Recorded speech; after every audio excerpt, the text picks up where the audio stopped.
തദ്ദേശ തെരഞ്ഞെടുപ്പിൽ ഇടതുമുന്നണിക്കുണ്ടായ പരാജയത്തെപ്പറ്റി സംസ്ഥാനാടിസ്ഥാനത്തിൽ പാർട്ടി വിലയിരുത്തുകയും ആവശ്യമായ നടപടികൾ സ്വീകരിക്കുകയും ചെയ്യുമെന്ന് സിപിഎം ജില്ലാ സെക്രട്ടേറിയറ്റ് അംഗം ആർ അനിൽകുമാർ പറഞ്ഞു. കോതമംഗലം നഗരസഭയിൽ ബിജെപി അക്കൗണ്ട് തുറന്നതിനെ പാർട്ടി ഗൗരവത്തോടെയാണ് കാണുന്നതെന്നും അദ്ദേഹം കൂട്ടിച്ചേർത്തു. കോതമംഗലത്തെ സംബന്ധിച്ചിടത്തോളം ഏതാണ്ട് എല്ലാ തലങ്ങളിലും പരാജയമാണ് ഉണ്ടായത്. നഗരസഭയും പഞ്ചായത്തുകളും പരാജയപ്പെടുന്ന സ്ഥിതിവിശേഷമുണ്ടായി. ബ്ലോക്ക് പഞ്ചായത്ത് നഷ്ടപ്പെട്ടു, ജില്ലാ പഞ്ചായത്ത് 2 ഡിവിഷനുകളും പരാജയപ്പെടുന്ന സ്ഥിതിവിശേഷമുണ്ടായി. ഇതെല്ലാം ചൂണ്ടിക്കാണിക്കുന്നത് തിരുത്തലുകൾ ഒട്ടനവധി വരാനുണ്ട് എന്ന് തന്നെയാണ്.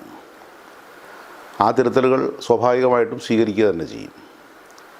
പക്ഷേ ഞങ്ങളെ സംബന്ധിച്ചിടത്തോളം ഒരു കാര്യം ചൂണ്ടിക്കാണിക്കാനുള്ളത്, ഈ തെരഞ്ഞെടുപ്പിൽ ഇടതുപക്ഷം പരാജയപ്പെടുമ്പോഴും UDF സ്വാഭാവികമായും സകലമാന വർഗീയ കക്ഷികളുമായി കൂട്ടിച്ചേർന്നുകൊണ്ടുള്ള തെരഞ്ഞെടുപ്പായിരുന്നു ഇത്. സകല വർഗീയ കക്ഷികളുടെയും വോട്ട് നേടിക്കൊണ്ടാണ് UDF ഇങ്ങനൊരു മുന്നേറ്റം എല്ലാ പ്രദേശങ്ങളിലും സാധ്യമാക്കിയത് എന്നുള്ളതാണ് നമ്മൾ കാണേണ്ടത്. കോതമംഗലം നഗരസഭയിൽ NDA ഒരു സീറ്റ് നേടിയിട്ടുണ്ട്. 20ാം വാർഡാണ് നേടിയിട്ടുള്ളത്.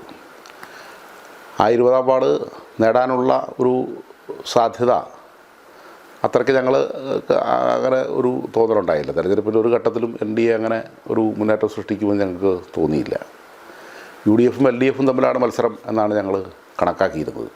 അതായത് റിസൾട്ട് വന്നു കഴിഞ്ഞപ്പോൾ ഇങ്ങനെ ഒരു റിസൾട്ട് വരികയുണ്ടായിട്ടുണ്ട്.